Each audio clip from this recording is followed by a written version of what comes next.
Super trending part time లేదా full time business opportunities కోసం చూస్తున్నారా? అయితే ఎప్పటికీ డిమాండ్ తగ్గని 25 print on demand business ideas, return gifting, corporate gifting, T-shirt printing, personalised gifting and మరెన్నో attractive business options పాటు practical training. పూర్తి వివరాలకు సంప్రదించండి 7981100758. టీవీ 24 నేను భాను మేకల. ప్రస్తుతం ప్రధానంగా రెండు తెలుగు రాష్ట్రాలతో పాటు పక్క రాష్ట్రాల్లో కూడా ఎస్సీ వర్గీకరణ అంశంపై ప్రధానంగా చర్చ జరుగుతుంది. ఇదే అంశంపై వర్గీకరణ చాలా మంది మాలలు కావచ్చు, కొంతమంది వ్యతిరేకిస్తున్నారు.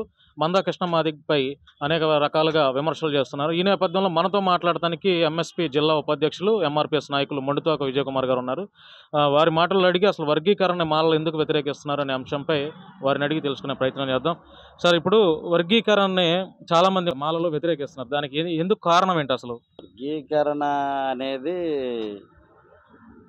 ఏబిసిడి వర్గీకరణ, ఎస్సీలో 59 కులాలు ఉన్నాయి కాబట్టి 59 కులాలకి సమాన పంపిణీ జరగాలనే మందా కృష్ణమాదిగ గారు 30 సంవత్సరాల నుంచి పోరాటం చేస్తున్నారు. వర్గీకరణ వ్యతిరేకిస్తారు మా సోదరులు, మాల సోదరులు, మా సోదరులే. ఎందుకని వ్యతిరేకిస్తారు? వాళ్ళు మాల సోదరులు ఆర్థికంగా, రాజకీయంగా, వ్యాపార రంగాల్లో ముందుకెళ్ళారు. అంటే వర్గీకరణ అడ్డం పెట్టుకొని వాళ్ళ ఇన్ఫ్లుయెన్స్తో ఎక్కువ డెవలప్ అవ్వడానికి అవకాశం ఉంది.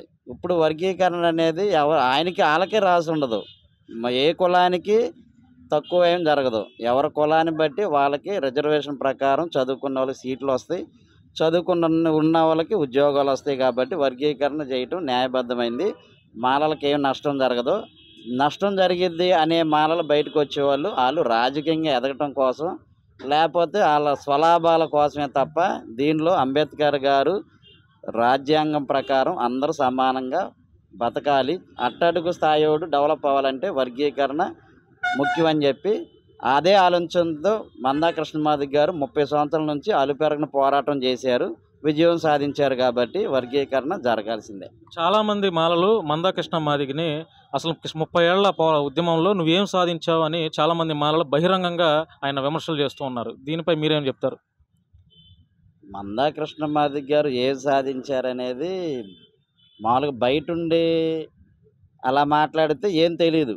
మందా కృష్ణమాదిగ గారితో ప్రయాణం చేయాలి. ప్రయాణం 1-2 రోజులు చేస్తేనే అసలు కృష్ణమాదిగ గారు ఎంత అలుపెరగని పోరాటం నిత్యం ఇవాళ ఇటుంటే రేపు తూర్పు, రేపు పడమర ఉన్నట్టు ఉంటున్నారు.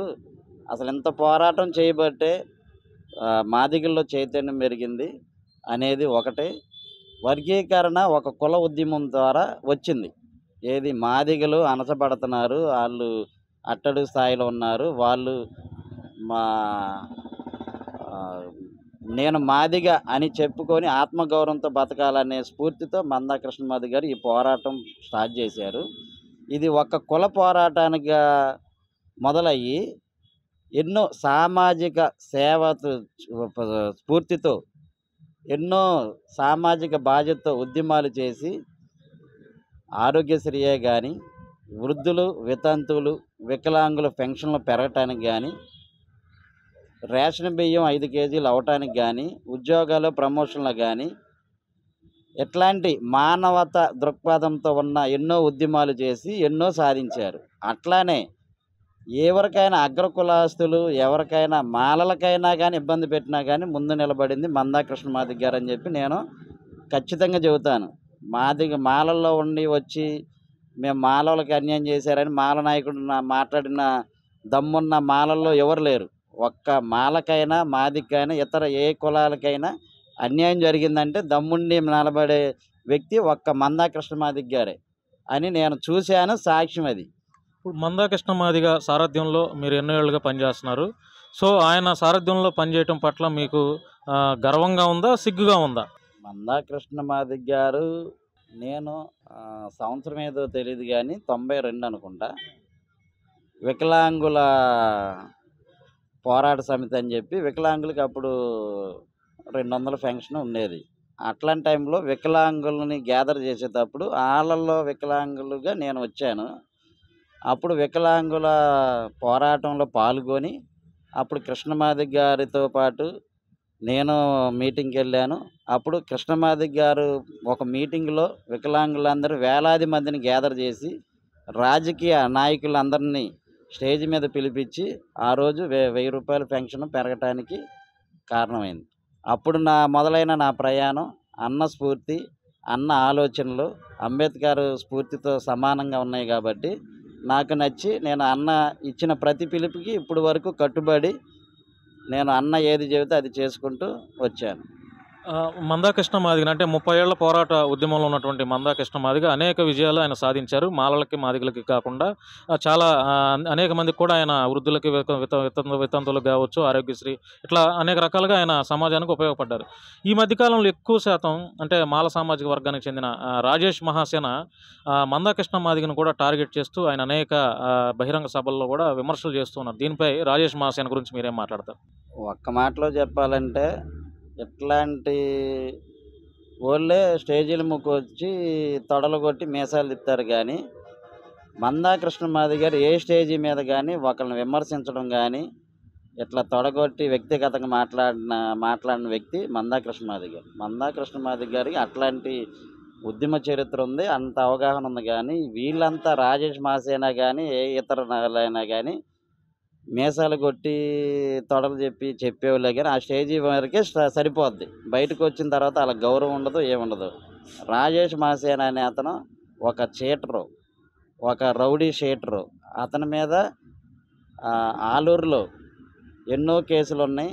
అమ్మాయి స్మగ్లింగ్ చేయడంలో కానీ, ఇతర దేశాలకు అమ్మటంలో కానీ, అట్లానే దొంగతనానికి వెళ్ళి ఒక ఇంట్లో ఆకలేసి చేపల కూర తిని చేపల కూర బాగుందని చెప్పి నిద్ర వచ్చి మత్తుతో పడుకుంటే తెల్లారి దొరికితే అక్కడ వాళ్ళంతా ఎక్కడోడు అని చెప్పి దొంగ నువ్వని చెప్పి చితగొట్టి పోలీసు వాళ్ళకి అయితే అది కూడా కేసు అయింది.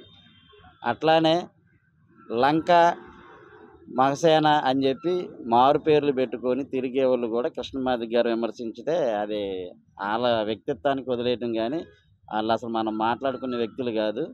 వాళ్ళు అసలు ఎట్లాంటి మనం మాట్లాడుకుంటాం కూడా టైం వేస్ట్. ఆంధ్ర, తెలంగాణలో వర్గీకరణ ఎప్పటి నుంచి అమలవుతుంది? దీనిపై మీ నాయకుడు మందా కృష్ణ మాదిగ చేస్తున్నటువంటి కార్యాచరణ ఏంటి? వర్గీకరణ అనే అంశం ఇప్పుడు 30 సంవత్సరాల నుంచి పోరాటం, నిరంతరం అలుపెరగని పోరాటం చేస్తూనే ఉన్నాడు కృష్ణమాదిగ గారు. కానీ ఆగస్టు 1 తారీఖు సుప్రీంకోర్టు తీర్పు ఇచ్చిన తర్వాత కూడా ప్రభుత్వాలు ఆలస్యం చేయటం జరుగుతుంది. అదే ఆలస్యమో మరి ఏదో తెలుగు రాష్ట్రాల్లో త్వరగానే జరిగిద్దని అనుకుంటున్నాము. తెలంగాణలో ఆల్రెడీ జనగణన మొదలేసి 2 నెలలు కమిటీ అని చెప్పారు. ఇక్కడ చంద్రబాబు గారు కూడా గతంలో మాట తప్పినా కానీ ఇప్పుడు ఈ నోటిఫికేషన్లు కూడా ఆపటం, ఈ వర్గీకరణ మీద కమిషన్ వేయటం జరుగుతుంది. కాబట్టి త్వరగానే ఒక 2-3 నెలల్లోనే పూర్తయిద్దని నమ్ముకుంటున్నాము. అట్లానే మందా కృష్ణ మాదిగ గారు కూడా తిరుగుతూనే ఉన్నారు. దాని గురించి 2-3 నెలల్లోనే మనకి పూర్తి వర్గీకరణ అంశం జరిగిద్దని నేను నమ్ముతున్నాను.